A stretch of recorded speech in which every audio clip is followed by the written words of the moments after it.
Hello, everyone. My name is Kaya Malkovich, and my mentor is Siobhan Grader X Voith, and I'll be sharing my research project on psychological framing in fashion e-commerce.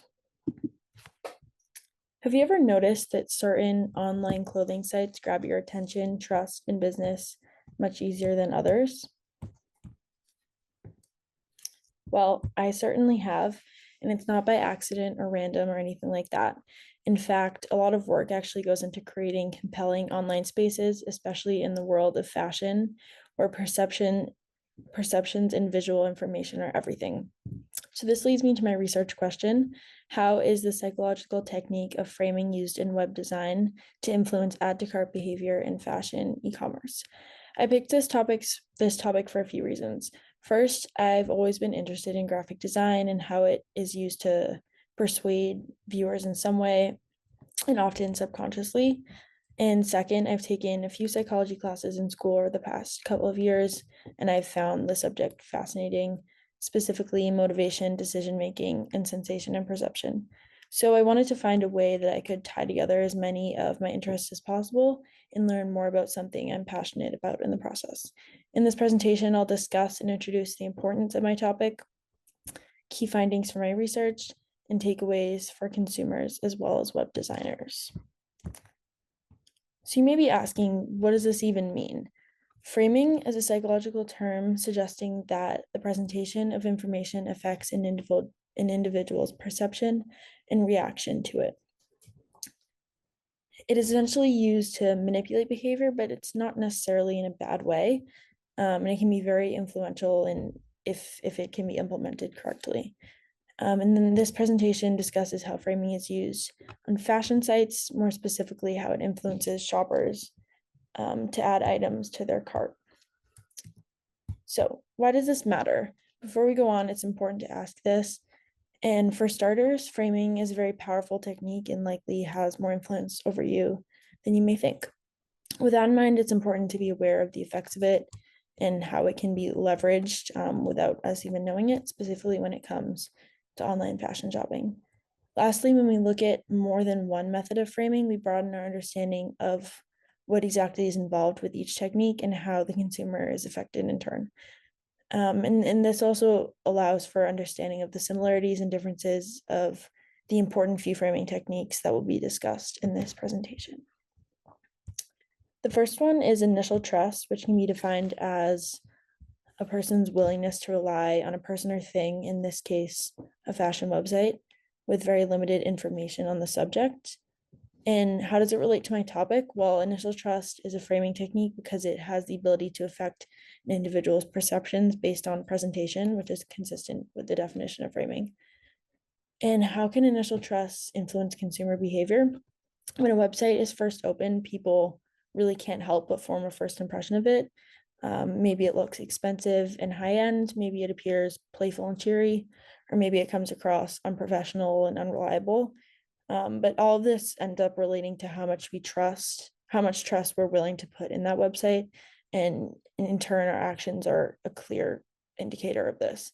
Initial trust can be found as a significant predictor for purchase behavior, and it really does make sense. We're much more likely to interact with a site we trust in.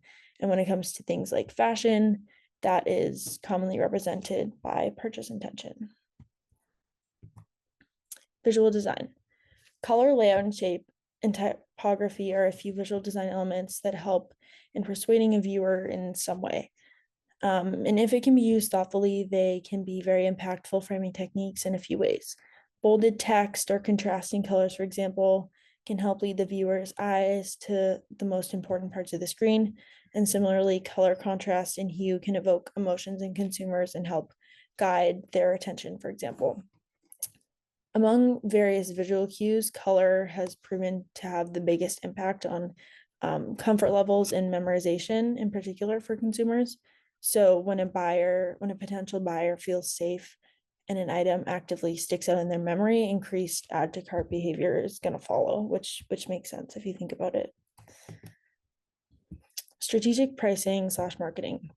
I'm sure on many occasions you've noticed messages like get it while it lasts or buy one, get one 50% off, or noticed how many prices end in 99 or 95 rather than rounding up to the next whole number. These are actually examples of strategic pricing and marketing, which refers to the often persuasive techniques related to pricing in fashion e-commerce that have a significant influence on consumers. And I notice this in my daily life for sure. These are clearly framing strategies because their thoughtful implementation really change how viewers perceive a product, again, consistent with the definition of framing. And oftentimes these methods can be the reason someone ends up making a purchase. And for me, that has definitely been the case in many instances. There are many different strategies that are influential, but I'm only going to focus on a few. First, charm pricing refers to the tendency for prices to end in 99 or 95 cents, like I mentioned earlier. And even though there's a very small monetary difference between, $5.99 and $6, for example, the psychological trick it plays in our minds is not something to ignore. In fact, the difference in dollar value provides the perception of affordability and just a better value overall, even when that's not really true. Next, scarcity and urgency capitalize on feelings of missing out on something and panic. Even if an item isn't really in as much high demand as the framing technique makes it appear, buyers still feel more influenced to make the purchase if it looks like many other people have quickly put their trust in a product as well. Finally, price anchoring, or putting the original price of an item next to the newly discounted price, is very influential in the online fashion industry.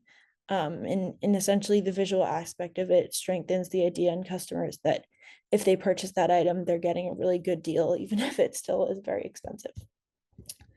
Overall, these pricing strategies can be some of the most influential when it comes to promoting purchase behavior in consumers, even if they may come across very subtly.